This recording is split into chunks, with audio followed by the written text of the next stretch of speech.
बच्चों, आज के लेक्चर में हम एक्सरसाइज 5.2 को पूरा करने वाले हैं। 5.2 के 15 सम पर हम पहुंच चुके हैं। तो देखिए 15 सम क्या है, इसका हम सॉल्यूशन करते हैं।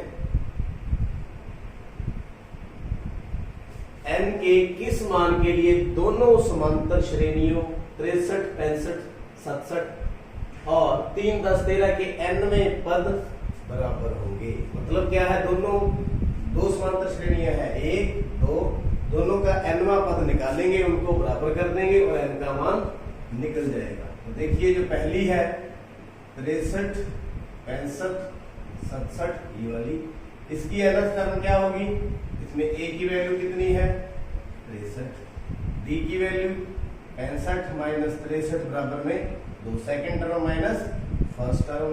और क्या इसके अंदर है n की वैल्यू तो हमें पता ही नहीं, तो an निकालेंगे, an क्या फार्मूला है, a plus n minus 1 d, an इसकी nth टर्म, a कितना है 63, n माइनस 1 d कितना है 2, बराबर में 63 प्लस 2n माइनस 2, तो 63 में से दोगे 61 प्लस 2n, ये कौन सी बन गई समीकरण नंबर 1। तो दूसरी समीकरण 3, 10, 17 ऐसे ऐसे चलते जाएंगे। इसके अंदर a कितना है 3, d कितना है, सेकेंड टर्म में से फर्स्ट टर्म निकाल देंगे, 10 में से 3 बराबर में 7, तो an बराबर में a प्लस n माइनस 1 गुना में d, किसके बराबर हो गया, a की वैल्यू कितनी आ गई 3 प्लस n माइनस 1, d की कितनी है 7, तो क्या बन गया 3 प्लस 7n माइनस 7, तो 7n और माइनस का 4, इस समीकरण नंबर 2। ये दोनों समीकरण हमारी तैयार हैं। अब क्या है, ये दोनों मान क्या होंगे बराबर, 1 बराबर में 2 दिया है, ये हमें पहले का दे रखा है, तो क्या बन गया 60 प्लस 2n बराबर में 7n माइनस 4, 61, ये 4 को इस साइड ले, 7, 2n इधर जाकर माइनस हो जाएगा, 65 बराबर में 5n, n की वैल्यू आ गई 65 बटा में 5 काट के कितना आ गया 13। इसका मतलब क्या है, 13वें पद बराबर होंगे, ये आ गया आपका उत्तर। तो उम्मीद करता हूं ये भी समझ आ गया। आगे चलते हैं, सॉल्यूशन करते हैं। वह एपी ज्ञात कीजिए जिसका तीसरा पद 16 है। तीसरे पद को कैसे लिखते हैं, a प्लस 2d बराबर में 16, ये क्या है समीकरण पहली। दूसरी कंडीशन क्या है, 7वां पद 5वें पद से 12 अधिक है, ये 7वां पद, ये 5वां पद उससे कितना है 12 ज्यादा है, ये हमें दे रखा है पहले। तो यहाँ वैल्यू भर देंगे, a प्लस 6d बराबर a प्लस 4d जमा में 12, a से a कट गया, 6d माइनस 4d बराबर में 12, तो 2d बराबर में 12, तो ये 2 नीचे चला गया, 12/2 कितना आ गया 6। आपको पता है किसी भी एपी में a और d जरूरी होते हैं निकालने, तो d हमारे पास आ गया, d बराबर 6 समीकरण 1 में रखने पर एक कौन सी है, a प्लस 2d बराबर में 16, a प्लस 2 गुना में 6 बराबर में, तो a बराबर में 16 माइनस 12, तो a की वैल्यू कितनी आ गई हमारे पास 4। AP निकालनी है, AP मतलब first term, second term, third term, dash dash dash, तो फर्स्ट टर्म कितनी आ गई 4, कितनी आ गई 4, सेकेंड टर्म कितनी आ गई a प्लस d मतलब 4 प्लस 6 बराबर में 10, तो third term a plus 2d 4 plus 2 गुना में 6 कितनी आ गई 16। तो ऐसे ऐसे करके हम कैलकुलेट करते जाएंगे, तो जो AP बन जाएगी वो बन जाएगी 4, 10, 16 ऐसे ऐसे करके। दिस इज द 17वां सम। इसका सॉल्यूशन करते हैं हल। 3, 8, 13 और अंतिम संख्या 253 में अंतिम पद से 20वां पद ज्ञात कीजिए। आगे से नहीं ज्ञात करना, पीछे से ज्ञात करना है। तो हमारे पास AP क्या है, ये वाली। तो इसमें प्रथम पद कितना है, 3 और सार्वंतर। अब देखिए सेकंड में से फर्स्ट कितना, 8 माइनस 3 बराबर में 5। तो देखिए अगर हम इसका विपरीत क्रम लिखें, पीछे से अंतिम संख्या से क्रम लिखें, तो 253 क्या आ जाएगा पहले। तो आप देखिए सार्वंतर कितना है, 5। तो ये 5 5 बढ़ते जा रहे हैं। तो 253 से फिर पहले वाली कौन सी होगी, 248। कितनी, यहां 5 बढ़ रहे हैं। अगर हम पिछली संख्या पहले लिख लें तो 5 5 क्या होते जाएंगे, कम होते जाएंगे। ऐसे फिर आ जाएगा 13, फिर आ जाएगा 8 और फिर आ जाएगा 3। तो ये इस प्रकार की आपकी अंतिम विपरीत क्रम में हमने लिख लिया। तो यहां पर क्या है, प्रथम पद कितना है, 253 और सार्वंतर कितना है, दूसरी संख्या में से पहली संख्या माइनस करेंगे। 248 माइनस 253 कितना आ गया, माइनस का 5। तो देखिए यहाँ प्लस का 5 है, यहाँ माइनस का काम 5 है। यहाँ 5 5 बढ़ रहे हैं, यहाँ 5 5 क्या हो रहे हैं, कम हो रहे हैं। तो यहाँ देखिए 20वां पद ज्ञात करना है अंतिम पद से। अंतिम पद से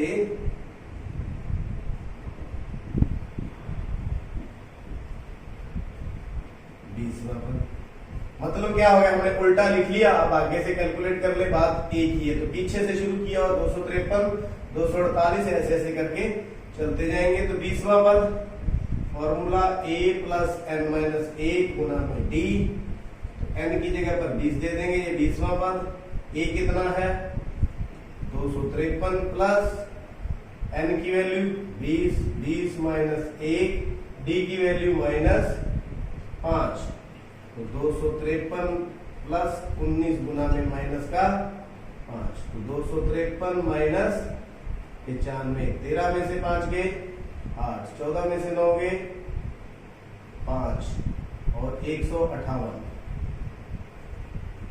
ये कहां से है, अंतिम संख्या से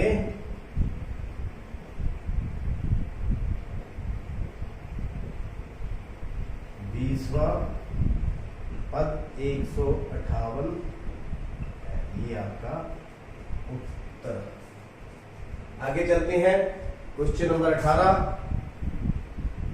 इसका हल देख लेते हैं। किसी एपी के चौथे व 8वें पदों का योग ज्ञात कीजिए। देखिए चौथा पद हम कैसे लिखते हैं, ऐसे। 8वां पद कैसे लिखते हैं, ऐसे। दोनों का योग कितना है, 24। तो इसको क्या लिख देंगे, a प्लस 3d। इसको क्या लिखेंगे, a प्लस 7d बराबर में 24। a3 को लिख लिया और a8 को लिख लिया। a प्लस a 2a, 7 और 3 10d बराबर में 24। 2 कॉमन आ रहा है, ले लेते हैं। a प्लस 5d बराबर में 24। a प्लस 5d बराबर में 24 बटा में 2 काट के कितना आ गया, 12। तो a प्लस 5d बराबर में 12। तो ये बढ़ गई हमारी समीकरण नंबर 1। दूसरी क्या है, छठे और 10वें पदों का योग। अब छठे और 10वें पदों का योग, ये छठा पद, ये 10वां पद, दोनों का योग कितना है, 44। तो छठे पद को कैसे लिखेंगे, a प्लस 5d। इसको कैसे लिखेंगे, a प्लस 9d बराबर में 44। a और a 2a, 9 और 5 14d बराबर में 44। तो यहां से 2 कॉमन ले लिया, a प्लस 7d बराबर में 44। तो a प्लस 7d बराबर में 44 बटा 2, काट के कितना आ गया 22। तो ये आ गई समीकरण नंबर 2। अब विलोपन विधि से a और d का मान निकाल करके हम a b ज्ञात कर लेंगे इसके 3 पद। तो समीकरण 2 में से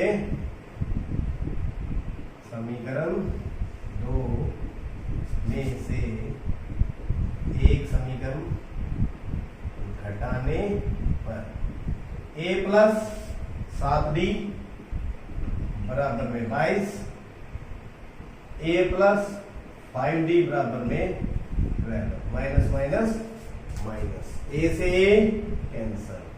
तो 2d बराबर में 10 और d बराबर कितना आ गया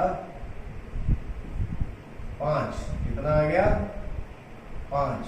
तो d बराबर 5। इसका क्या करें, समीकरण 1 में भर दें। समीकरण 1 में रखने पर a प्लस 5d बराबर में 12, a प्लस 5 गुना में 5 बराबर में 12, a बराबर 12, ये 25 बन गया, 25 उधर जा करके माइनस। तो a की वैल्यू कितनी आ गई माइनस की 13। AP के प्रथम 3 पद निकालने हैं। तो A1 a के बराबर ही होता है, कितना आ गया माइनस का 13। दूसरा पद a प्लस d होता है, कितना आ गया माइनस 13 प्लस d की वैल्यू 5, कितना आ गया माइनस का 8। तीसरा पद a प्लस 2d बराबर में माइनस 13 प्लस 5 गुना में 2, तो माइनस का 13 प्लस 10 बराबर में माइनस का 3। तो प्रथम 3 पद AP के प्रथम 3 पद कौन कौन से होंगे, माइनस 13, माइनस 8 और माइनस का 3। तो ये आपका आंसर 19वां और 20वां स्टेटमेंट वाले सम है, लेकिन समझ आने के बाद बहुत इजी है। सुबाराम ने 1995 में ₹5,000 के मासिक वेतन पर कार्य आरंभ किया और ₹200 की वेतन वृद्धि प्राप्त की। किस वर्ष के अंत में उनका वेतन 7,000 हो गया। 1995 में वेतन कितना था 5,000, कितना 5,000। ऐसे 1996 में कितना होगा 5,000 प्लस कितना बढ़ा लिया 5200, कितना 5200। 1997 में कितना होगा 200 और बढ़ा दें 2400। ऐसे ऐसे चलता जा रहा है। और अंतिम वर्ष कितना हो गया उसका, किस वर्ष को ले लेंगे हम 7,000। तो हमारी जो एपी क्या बनेगी 5,000, 5200, फिर 5400, ऐसे बढ़ता बढ़ता बढ़ता बढ़ता कितना हो गया 7,000। यहाँ ए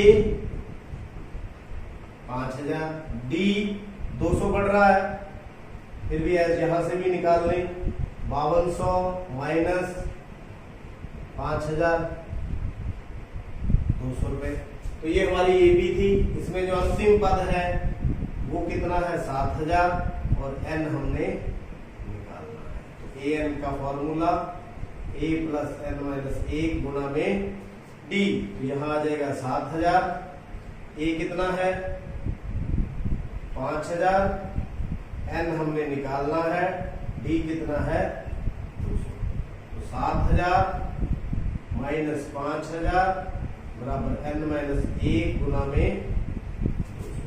आगे देखिए तो ये बच गया 7 में से 5,000 गया 2,000, 200 गुना में है, इधर आकर के क्या हो जाएगा भाग में 0 से 0 10, n माइनस 1 बराबर 10। तो n की वैल्यू 10 प्लस 1, 1 इधर आकर के प्लस का हो जाएगा 11। कितना आंसर आ गया? 11। तो किस वर्ष में? 11वें वर्ष में शुभारंभ का वेतन 7,000 रुपये हो जाएगा। ये हमारा उत्तर रहा। पहले एपी बनाई, फिर एपी से हमने एन निकाल लिया। आगे चलते हैं। रामकली ने किसी वर्ष के प्रथम सप्ताह में 5 रुपए की बचत शुरू की। कितनी? 5 रुपए। तो प्रथम बचत कितनी? 5। तो और साप्ताहिक बचत अगले सप्ताह, यानी द्वितीय बचत उसने कितनी बढ़ा ली? 1.75। तो 5 प्लस 1.75 कितनी होगी? 6.75। तो तृतीय बचत यानी तीसरे सप्ताह कितनी तो थी, कितनी और बढ़ा ली? ऐसे ही बढ़ाती चलेगी। 1.75, 0, 5, 6, 7, 8 कितनी होगी? तो ये देखिए ऐसे ऐसे करके वो क्या करती कि बचत को बढ़ाती थी। और एनवे सप्ताह उसकी बचत, इसको हम ए एन के द्वारा भी यहां लिख सकते हैं। कितनी हो जाएगी? 20.75। तो संबंधित एपी हमारी क्या बन गई? संबंधित एपी बन गई हमारी 5, 6.75, 8.50 और ऐसे चलती चलती अंतिम 20.75। तो ए यहां पर कितना है? 5, डी कितना आ जाएगा? 6.75 माइनस 5 यानी 1.75। ए एन मतलब अंतिम संख्या 20.75 और एन हमें ढूंढना है। तो मतलब ये एपी का ही सवाल है। फॉर्मूला लेंगे, एक ही फॉर्मूला है, a प्लस एन माइनस 1 गुना में डी। ये आ गया 20.75। a कितना है? 5 और n हमने निकालना है, d कितना है? 1.75। 20.75 माइनस 5 n माइनस 1 1.75। तो यहां माइनस कर देंगे 15.75 1.75 यहां पर गुना में था, इधर आकर के क्या हो गया? भाग में हो गया। बराबर में n माइनस 1। तो दशमलव से दशमलव कट गया। 25 में भेज देते हैं। 25 गुना 7 175, 25 का 150, 7 25 75, 7 1 7, 7 9 63। n की वैल्यू आ गई 9 प्लस 1। n बराबर कितना आ गया? 10। तो 10वें सप्ताह उसकी बचत 10वें सप्ताह रामकली की बचत कितनी होगी? 20.75 उत्तर। तो उम्मीद करता हूं पूरी एक्सरसाइज आपको अच्छी तरह से समझ आ चुकी है। पिछले सम देखने के लिए आप चैनल को सब्सक्राइब करें और उनको भी आप देखें। आपका बहुत बहुत धन्यवाद।